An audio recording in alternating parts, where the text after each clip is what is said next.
All right, take two. 2009 FX350 Infiniti.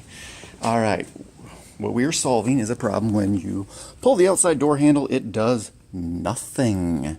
Owner said he pulled it, he said it was icy or something like that, and he pulled it in the wintertime or when it was cold or something, I don't know. It's September right now, so if he's dealing at the end of September and it was a long time ago for ice, doesn't matter. All right, essentially what ended up being the case was the little ball socket came out of here and was actually flipped around on the inside, so I couldn't really tell what was going on. If you try to actuate the door handle, this goes up inside and like this, and you could see the little dingleberry ball. Think of it like that.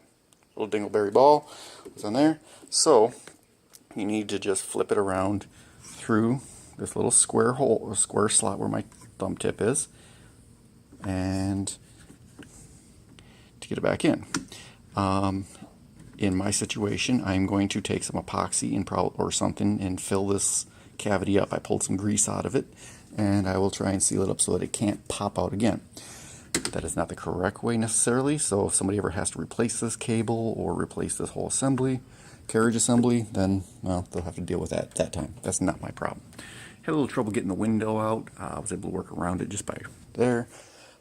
Step one, to remove the inner door panel, there is a little cover that goes behind the inner door handle. Below there is a 10mm screw. You pull the pull handle trim off. I was able to pull it out with my fingers without much issue. There are two hidden screws on that. I shall show you. There's one right here going down. There's another one going vertical in a hole. Here is where it goes in.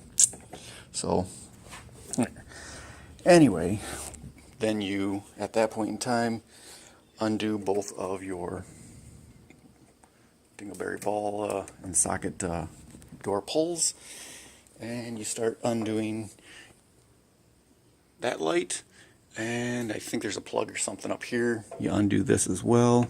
There's one up in here. So I believe that's all on my memory. You might find extra stuff on your car. I don't know.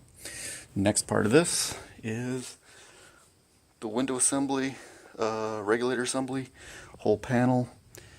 In mine, I thought there's supposed to be a plastic piece over here. There was not. There were remains of one where somebody had this off in the past. Not my concern here. Not my fault.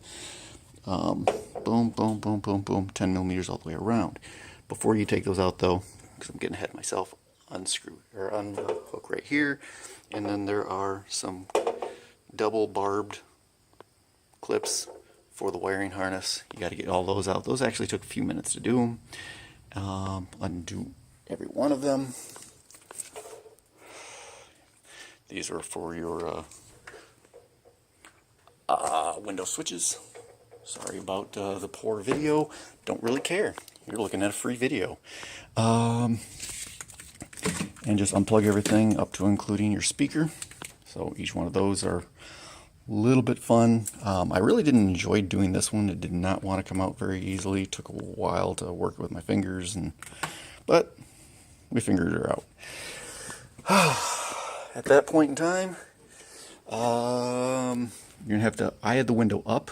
The whole assembly kind of fell down enough, and I was able to access the two lower screws for your lift.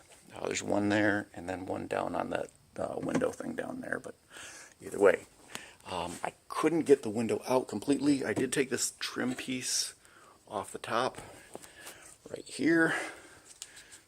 So we got this one, or however it goes like that onto there.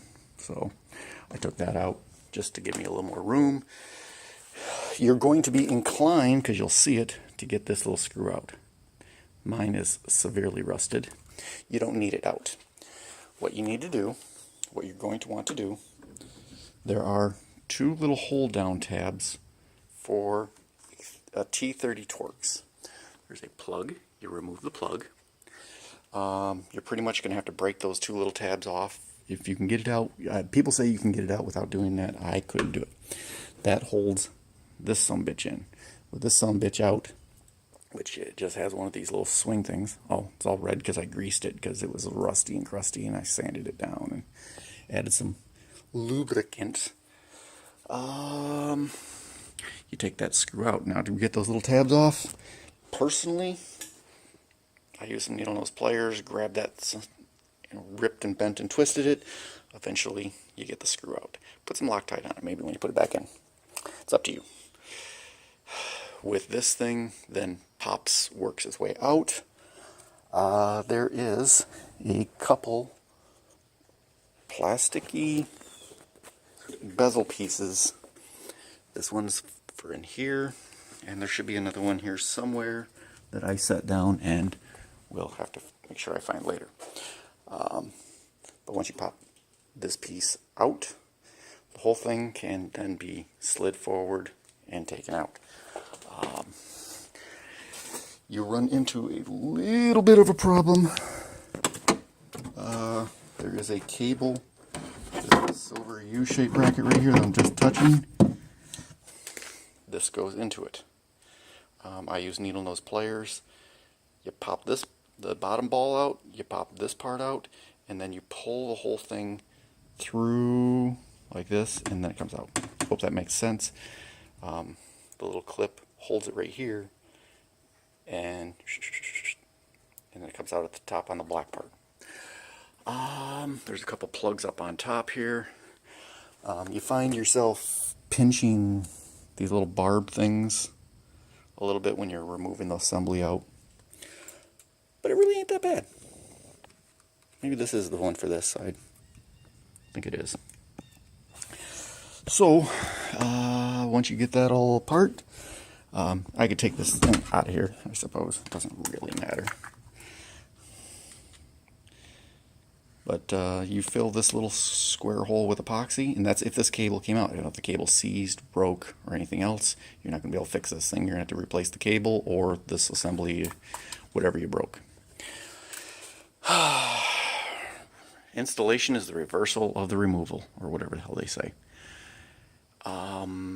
Looks to be, if you've never done this, I've never done this thing, and I'm about, I don't know, half an hour into the job. So it's not a super fun one. Now that I know how to do it, I could probably cut that time down.